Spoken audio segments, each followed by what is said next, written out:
ballistic missile launcher ready. Perimeter is one of those interesting games that got released in early 2000s but failed to gain much traction, and as a result, it faded into obscurity, and the game was forgotten for the wrong reason. Back in 2004, Perimeter was one of the most unique and innovative strategy games of its time, featuring never-before-seen unit transformation and terraforming mechanics. And while this game was highly praised by critics and gained a cult following in Russian-speaking regions, it didn't do so well in the West, and the game was generally misunderstood. Unfortunately, there was a legitimate reason for such reception. And that brings us to the next question. What happened, and what was the reason behind all this? This is an in-depth review of Perimeter, a game where the publisher's intentions ended up doing more harm than good.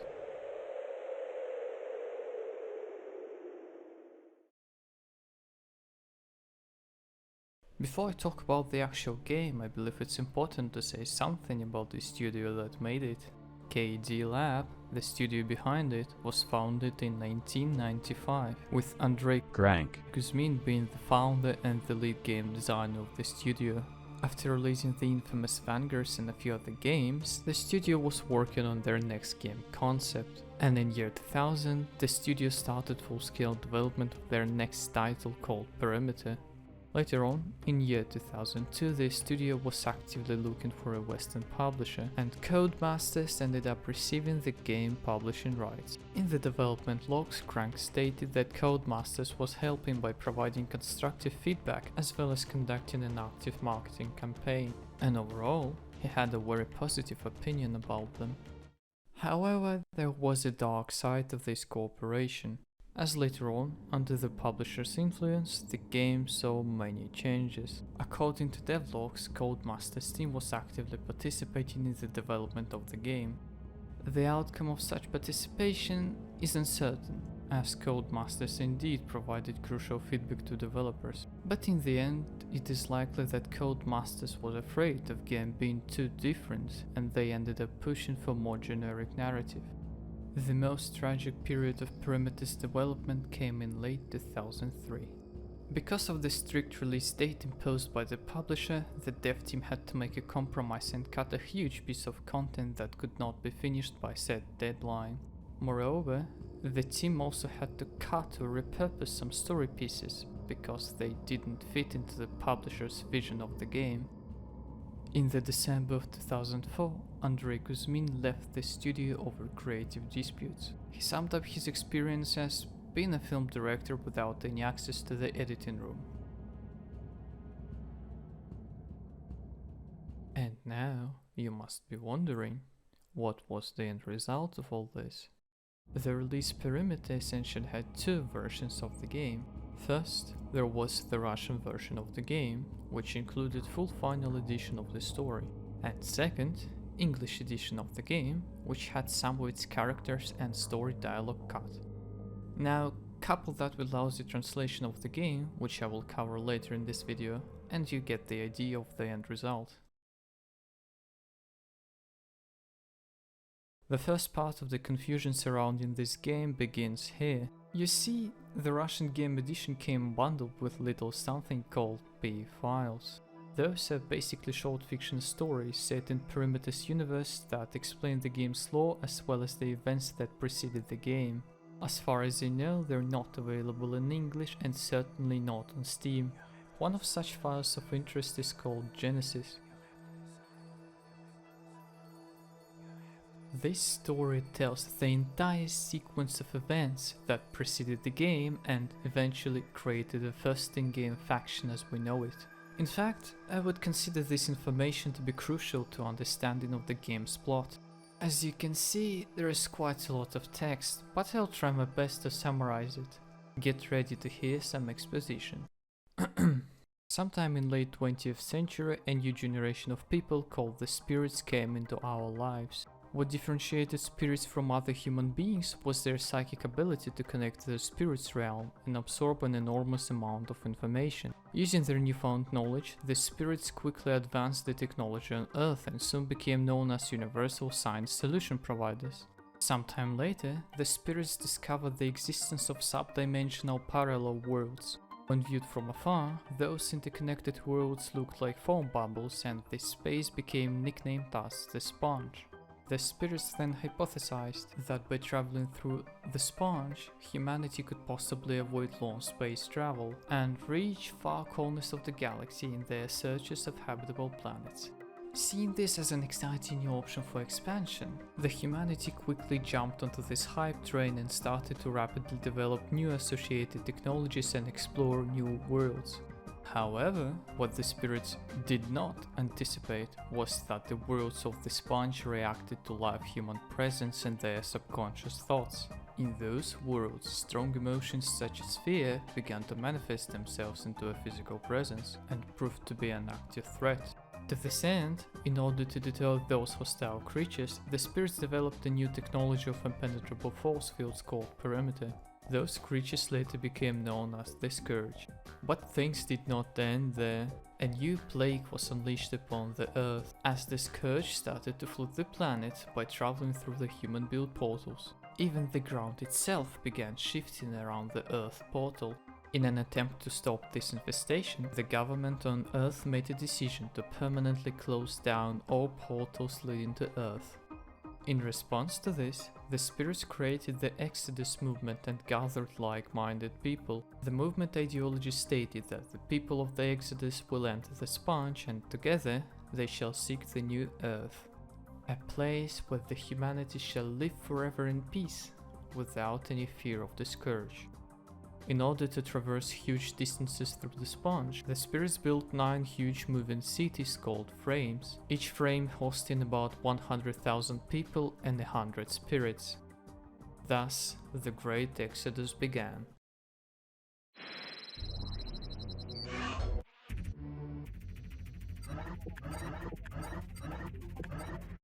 The Cluster Frame Genetic Committee confirms that prototype number 39 of 12 is prepared for legate testing. 244 years have passed since the beginning of the Exodus. Nobody but the spirits remember how it all started or what even was the point of this expedition. This is finally where the game's story and the first mission begin. Now that you know the backstory, imagine having to play this game without knowing any of this. Without much spoilers, this completely changes the way you perceive the campaign. But for now, let's talk about the actual game.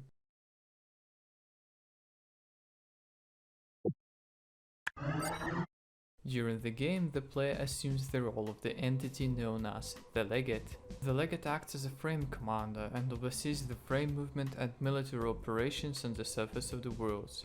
The story in-game is presented in these voice-acted briefing screens, where you will receive a report on your current situation as well as the task at hand. You can also check out different world names and travel in frames aside from yours, but it's mostly fluff. But let's put the campaign aside for the moment and talk about gameplay, which is much different from most traditional RTS games. There is only one resource that you have to manage in this game, that being your energy. In order to generate more energy, player has to build energy cores, which also double as shield generators and expand your perimeter coverage. The energy cores also create a power grid, which allows other structure types to be placed nearby.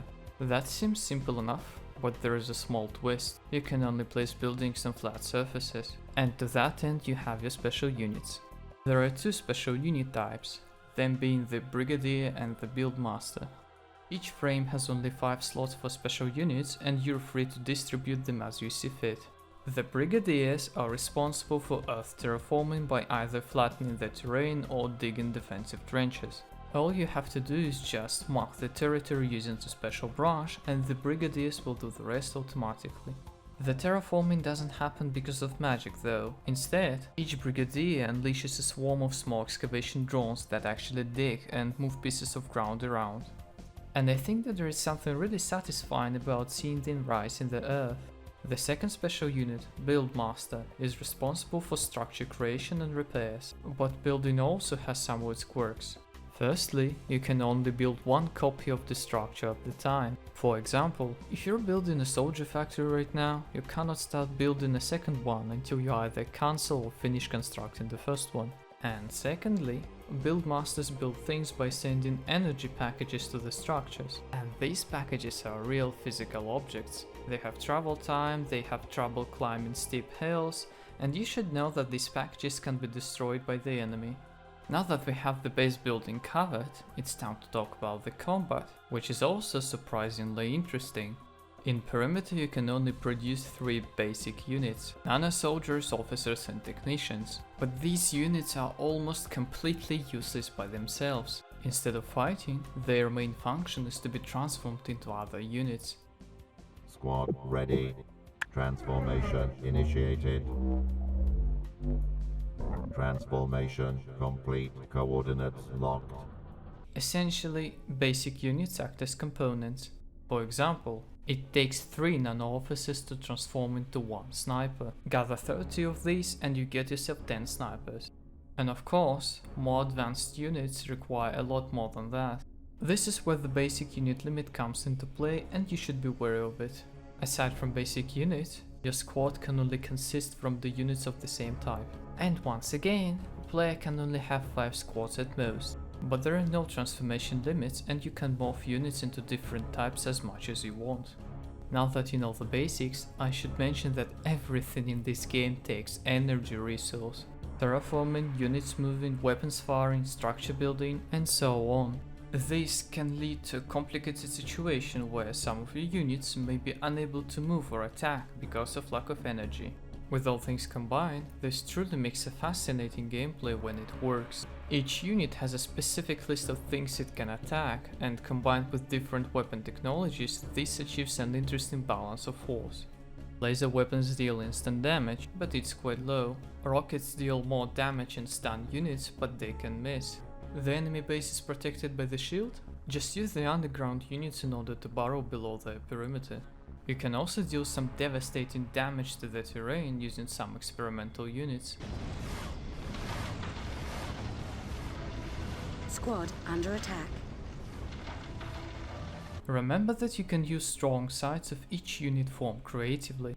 Use a flying form in order to quickly traverse long distances, and then turn into a heavy unit to launch an assault.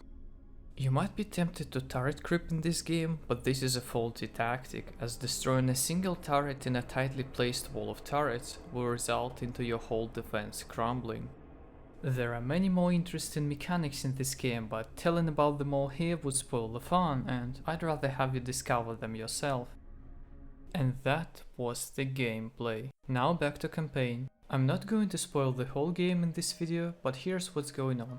Some early game spoilers to follow. The story in this game follows a linear mission structure with no branching options. And throughout the story you'll get to play as legates of different frames and experience story from different points of view.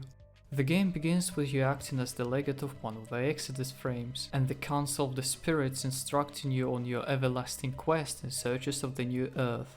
At first you will only engage with routine exploratory duties, namely moving your frame through dangerous territory, building new transport portals, and combating never-ending hordes of the Scourge. But not much will be going on in terms of the story in the beginning. Once you progress enough in campaign, the Spirit Council will contact you and reveal some interesting insights. And at this point you, as the player, will start to question the Spirit's motives. This is because what they say contradicts what was written in the P-files, and the Spirits shape the narrative in their favor. But there is no way to know this in the English version of the game, unless you somehow had access to Russian P-files. But moving on, you will soon find out that you were not alone in your suspicion. A frame named Zodiac has revolted against the spirits and established a new movement. They proclaimed all teachings of the spirits to be false and that they shall turn back and reach the old earth. But this was only the beginning of the great crisis, as one more figure arose.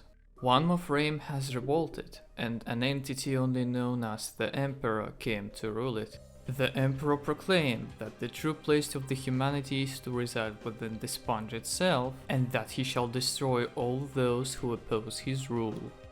And right at this moment, with 3 factions and radically different ideologies pitted against each other, the game picks up the pace. As I said, I won't spoil the outcome of this story in this video, as I would like you to experience it yourself. Or rather, I wish you could, as we are about to approach the translation aspect of the game. As a quick remark, I think that the overall mission campaign variety in this game is alright. There are not that many mission types, but they are fairly spaced out so that it doesn't get tedious. The AI in this game is something I would call annoying. It's not especially challenging and you can even exploit some of its patterns, but it likes to take you by surprise. Like, if your base has one small, undefended spot, then you can be sure that the AI combat squad is going to drive around the whole map just to strike you there. Also, unfortunately, the campaign AI seems to be restricted in units, and it's never going to build units that were not intended by its mission developers. In addition, most of the AI difficulty comes from the fact that usually whenever you start a mission, the enemy already has a developed base while you start with nothing.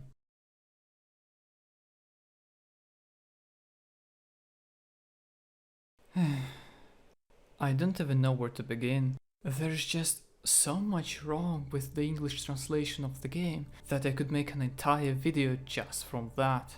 But let's start with the basics. What makes a faction unique? You might have noticed from this video that all of Perimeter's factions share the same unit roster, save for a few experimental units exclusive to each faction. And that makes sense, since the factions share the same origin. But then, what makes Perimeter's factions unique? It's their presentation and the ideas that they stand for, and that was completely lost in the English version of the game. Let me show you what I mean. Frame installed. Buildmaster ready. Energy core ready. Buildmaster online. Brigadier online. Squad ready. Moving squad. Frame installed. Buildmaster ready. Buildmaster online. Brigadier online. Squad ready. Moving squad. Frame installed. Buildmaster ready. Brigadier online. Buildmaster online. Squad ready. Coordinates locked. Well, did you notice anything? I just played as 3 different factions. In fact, you could probably change the faction voices between each other and nothing would change. So you can already tell that the faction voices got heavily generalized. But what else was changed? First, let me try to explain the original intent behind the factions, as you may not actually get that from the campaign. There are 3 resulting factions in Perimeter. The Exodus that moves forward, the Hagbakhood that moves backwards, and the Empire that stays somewhere in the middle. And as you might remember, the worlds of this bunch are hostile and react to human emotional presence. And all 3 factions have their ways of mitigating this issue. Through the gameplay and different revelations, you will come to learn that the Exodus is basically a religious sect that brainwashes people into lifeless dolls with no desires. The Hagbakhood represents the rebellious spirit of the people, but without the guidance of the spirits they dabble into forbidden knowledge and become corrupted. And the militaristic empire asserts total dominance over its people by forceful cybernetization. They turn all their people into machines. And all of these subtleties were perfectly reflected in the original Russian text and voice acting, whereas in English everything was made to sound as generic as possible, sometimes even without regard to the context. Let's take Buildmaster's voice as an example. Buildmaster online. Buildmaster online. Buildmaster online. All factions say the same line, and it doesn't even make sense when you consider the context of the original game. Let's compare them to the original voice lines. Прораб внемлет. Прораб готов строить. Прораб в режиме онлайн. I'm pretty sure that you could tell the difference between these 3 even if you don't speak the language, not to mention the fact that their phrases actually reflect the faction's mentality. Also, notice how only Empire's unit says that it is online, because it's essentially a robot, and it's robot's unique characteristic to be turned on and off, so it doesn't make sense for other factions to have such voice line. Let's take a few more examples and note the actual translation. Frame belongs to you, Legate. Awaiting your command, Legate. What is your will, Legate? Фрейм и Спирит едины, легат. Фрейм в твоих руках, легат. Фрейм служит императору, легат. Мы только орудия, легат. Frame under attack. Frame under attack. Frame under attack. Обитель спиритов атакована. Дело возврата под угрозой. Собственность императора атакована.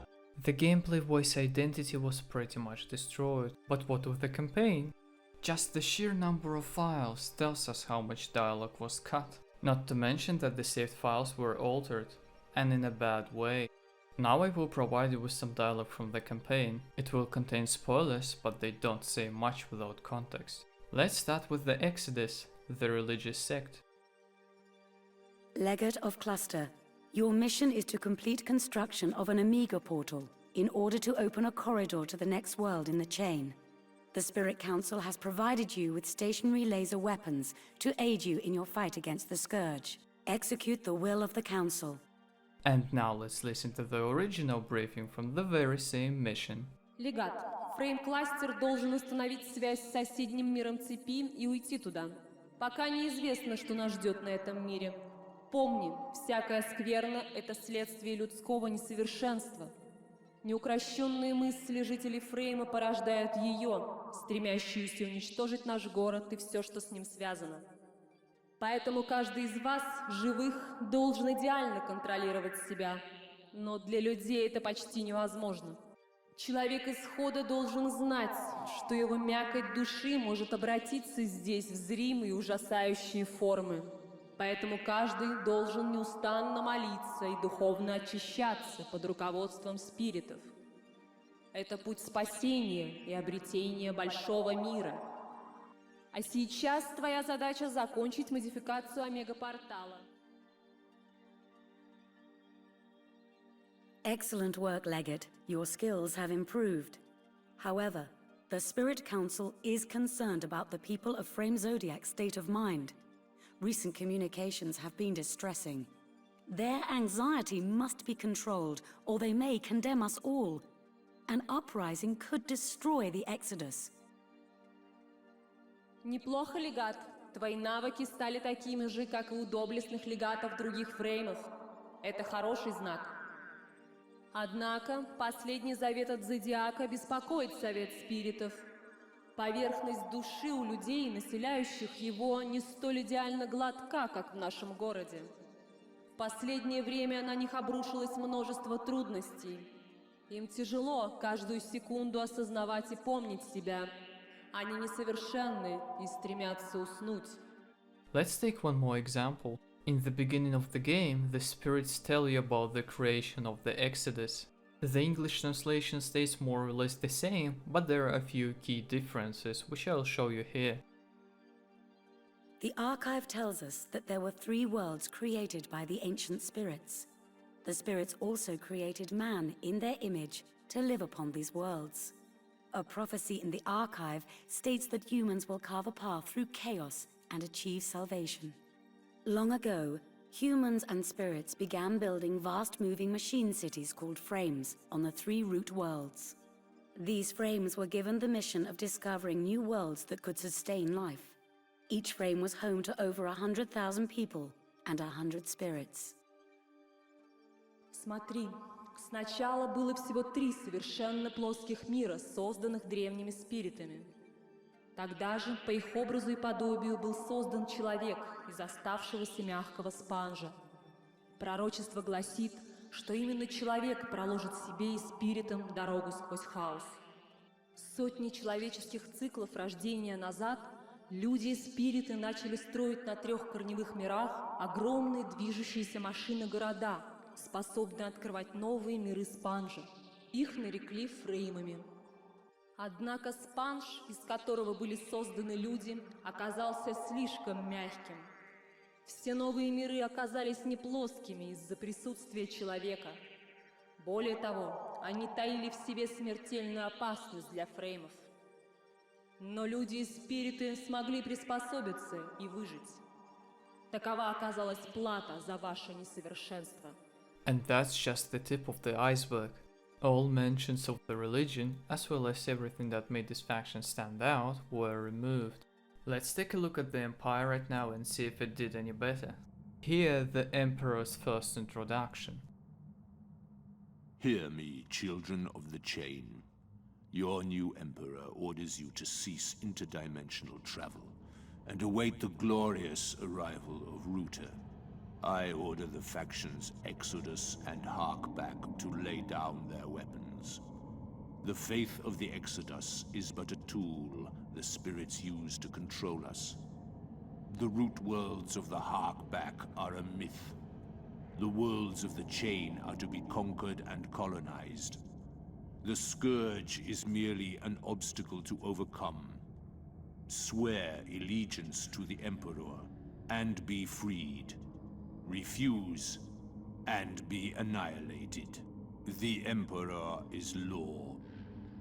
The law proclaims, servants of the Emperor are worthy of life. The law proclaims, the universe is for the Empire only. Okay, so he's some kind of a chill dude who wants the absolute power? And to me he doesn't sound threatening at all. Заблудшие и обманутые в цепи. Император Спанжа приказывает всем фреймам прекратить движение и ожидать прибытия великого Роутера для проведения присяги и получения указаний. Идеи исхода и возврата упраздняются. Каждый, присягнувший, будет освобожден от этой заразы. Остальные приверженцы смуты будут утилизированы. Император объявляет закон. Закон един для всех. Блуждание фреймов в темноте закончено. Империя Спанжа устанавливает порядок и благополучие. Закон справедлив. Он гласит, слуги императора достойны жизни. Закон суров. Он гласит, Спанж только для императора и его слуг. Остальным хаос. Император ждет своих верноподданных. Он терпелив и мудр. Let's see what do they have to say about their legates. Legate, you have been designed to be an ideal servant. Others in this frame will need to be modified to reflect your abilities. I bestow upon you the greatest accolade, to serve me.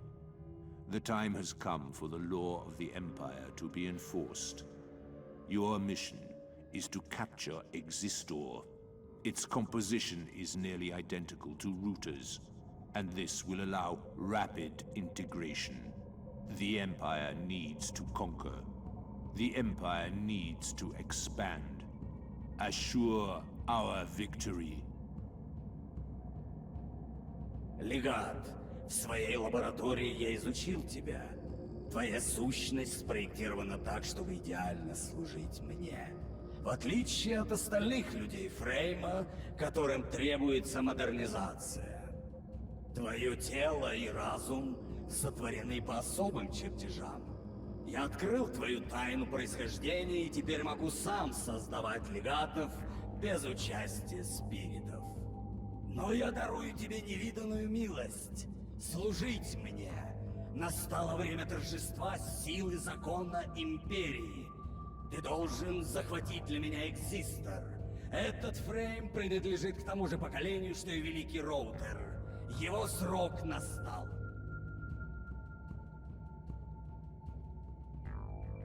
You have proven an effective executor of the law, Legate. Existor is mine, and its people shall now serve me. Those refusing to swear allegiance shall be cast out and become food for the Scourge. To carry out the letter of the law, the Empire requires access to all of the worlds in the chain. Previously, the only way to locate Alpha Portal construction sites was with the aid of the spirits. Our scientists have been working diligently on the spirits. Soon, they will no longer be necessary. Legate, you have proven an able servant of the Emperor. Integration of your frame Existor into the Empire is now complete. Я доволен своим слугой закона. Население фрейма Экзистор будет немедленно замещено в соответствии с моим планом. Модернизированным людям Роутера требуется дополнительное пространство. Отказавшиеся добровольно присягнуть императору в муках покидают Спанж навсегда. Наш запас спиритов пополнен. Я изучаю части живых тел. Империя должна уметь осваивать новые миры Спанжа, но делать это следуя закону. Старые спириты — плохие слуги. Скоро они перестанут быть мне нужны. Пусть это будет для тебя уроком, легат. Бойся оказаться ненужным мне. Легат, ты показал себя хорошим слугой императора. Интеграция Фрейма Экзистор в империю Спанжа полностью завершена. Вместо никчемных отбросов теперь его населяют преданные солдаты, которым под силу выполнить закон и покарать ослушников. Высший правитель Экзистора, рука императора, жалует тебе еще один цикл блаженной эксплуатации. Ты — его любимая вещь, любимый перстень. Твой блеск должен ослепить врагов империи. And now the last example, which will tell you more about the Empire than I ever will. Under the threat of destruction, the insidious spirits of Frame appear to have fabricated the communication we received during battle. It is unclear how they were able to create such a convincing forgery. The technicians responsible for allowing this breach in security will be disposed of, and more diligent subjects will be found to replace them. The Emperor is outraged. The escape of Frame is a massive setback for the Empire. It will be a long time before an opportunity of this magnitude will present itself again. Император разгневан. Ты должен был подчинить империи, а не трусливо бежать с этого мира мимо врага. Терминал Экзистора получил приказ расформировать твое тело, легат. Произошло небывалое. Перед угрозой уничтожения коварные спириты сфабриковали завет. Непонятно, как это им удалось, но в пылу битвы рука принял подделку за императорский приказ, едва услышав его голос. Жалкий. За эту непростительную ошибку рука модифицирован в рану императора и обречен на вечные пытки и гноения. Однако император не отменил твоего физического упразднения, легат. Терминал сожалеет об этом. Мы долго были одним целым. Прощай. And once again, we can see the faction's identity being totally destroyed. The English-speaking Emperor no longer sounds so menacing. Most of his unique lines were removed, and he has completely lost his characterization as a cunning military leader and a man of science.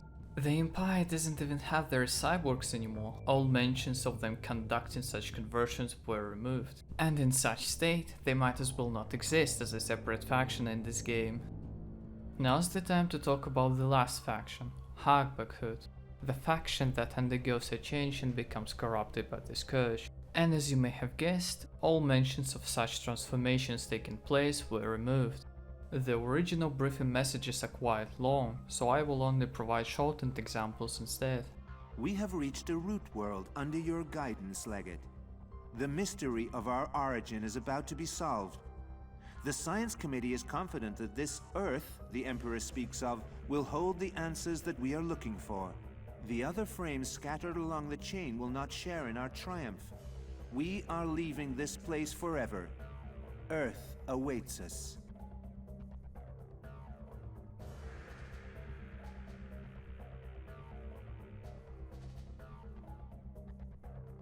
Наконец-то Зодиак достиг своей цели под твоим управлением. Почувствуй этот момент, человек. Впервые людям удалось сделать нечто поистине великое, и это произошло после того, как мы изгнали спиритов. Терминал Зодиака потерял ментальный контакт с сынами Земли.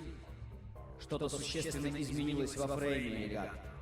Ни один из моих пси-сенсоров не обнаруживает излучение людей во внутреннем городе, хотя визуальное наблюдение показывает, что ничего не изменилось.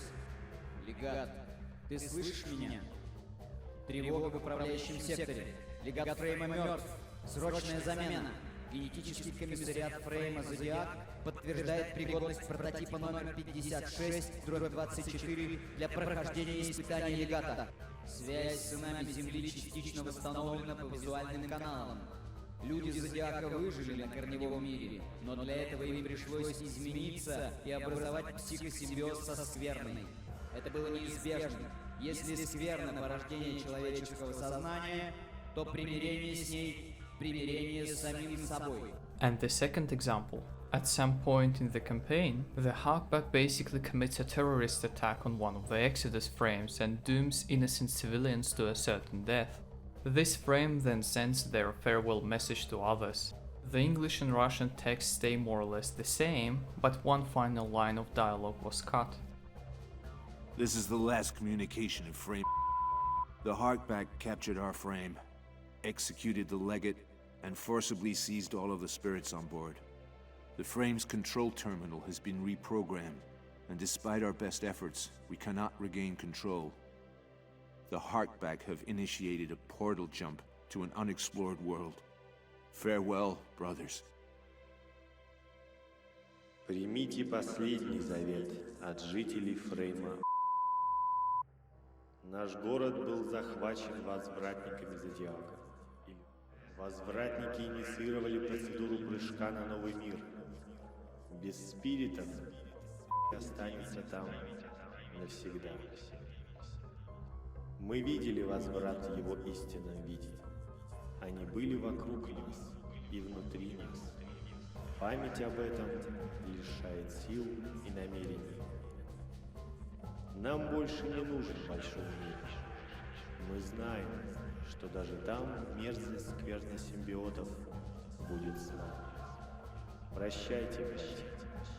And there is just so much more than that. They even changed the plot itself. The Hawkback myth of the Root Worlds is true. The Root Worlds lead to a new world in a new universe. This world has a name: Earth.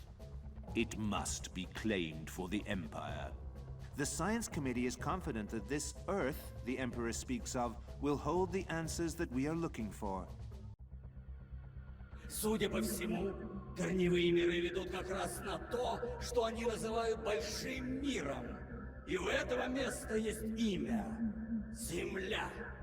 Император хочет знать, что в действительности скрывается на корневых мирах без риска для своих подданных. Поэтому он временно прекращает преследование фреймов возврата и будет ждать результатов их авантюры. I have but one question. Why? Why did they remove all this dialogue? Such actions only made English perimeter factions feel very dull and uninspired. They basically stripped the factions of their identity. When I was playing the Russian version of the game, I was captivated by the faction leaders and their ideas, and I wanted to see how the story ends. Because of this, I could even forgive the fact that missions in this game aren't as diverse, as I really felt invested in the characters and the urgency behind each mission given to the player. But having played the English version of the game, I can now understand why it wasn't received so well in the West.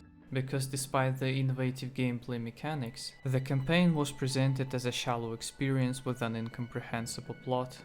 They even cut the original ending of the game. It is simply replaced by a single line of text. Was the publisher afraid that this game would be too different? Was it afraid of the violence implied by the text? We will never know. What we do know is that the publisher failed to properly localize the game, cut certain parts of the story, and only made factions feel hollow. The atmosphere of the game was forever lost. Despite all its development shortcomings, Perimeter was a commercial success, and the studio was now facing a choice between making a full-fledged sequel or a smaller expansion.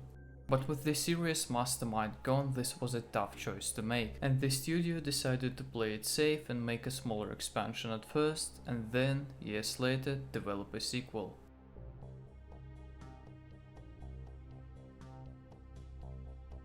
Perimeter Emperor's Testament is a standalone expansion pack, which follows the story of Emperor's autonomous AI known as Vice. During this expansion, the Emperor attempts to build his very own mechanical spirit. However, something goes wrong during the activation sequence and the player, along with the mechanical spirit, gets teleported to the unknown regions of the sponge. The expansion portrays events that take place parallel to the main game and is more or less a prequel to Vanguard's. As for the game itself, this is basically the very same perimeter, just with a few more units added. You should only ever play this expansion after you finish the main game, otherwise the story may not make much sense. Likewise, if you didn't like the original game, then this expansion has nothing to offer. Do I recommend playing this expansion? I would say that you should only play it if you're interested in Perimeter's universe, otherwise don't do it. It has less overall content and it is only interesting from the story standpoint. The last thing I'd like to mention is the translation. Now, I couldn't compare it line by line, but from what I gather, the translation is surprisingly faithful. The Empire even has proper robotic voices.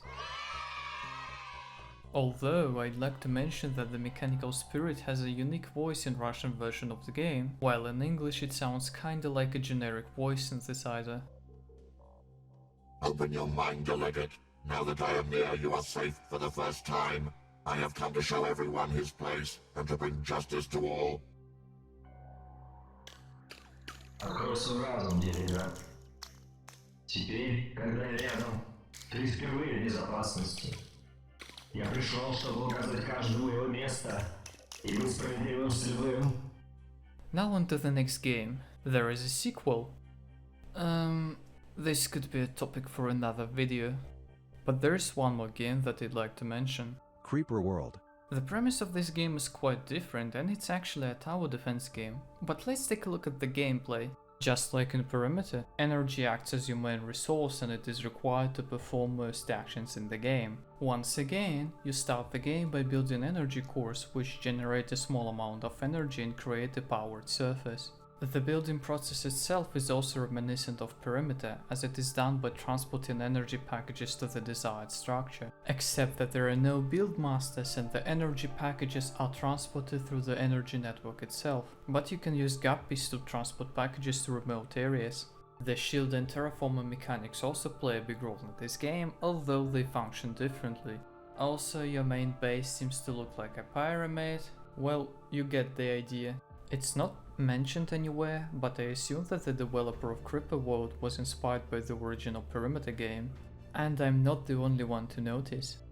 The game's cool, by the way, check it out sometime.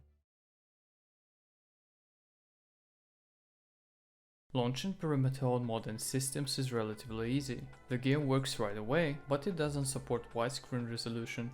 Thankfully, there is a community mod just for that. The post-campaign content includes skirmish against AI with all units unlocked, as well as an endless course defense mode. Unfortunately, the multiplayer in this game is pretty much dead due to the obscurity of the game. I should also mention that you might need the community balance patch before playing multiplayer, and it kinda breaks the campaign. So in the end, do I still recommend playing this game despite all its drawbacks? I would say yes. Although the English version of the game is inferior, I would still recommend you to check it out. The game is sold for less than $1 on sales, and there are no other games quite like it. And now that you know the truth behind this game, I feel like you'll be able to enjoy it quite a bit more. Just remember, Russian edition is the definitive edition.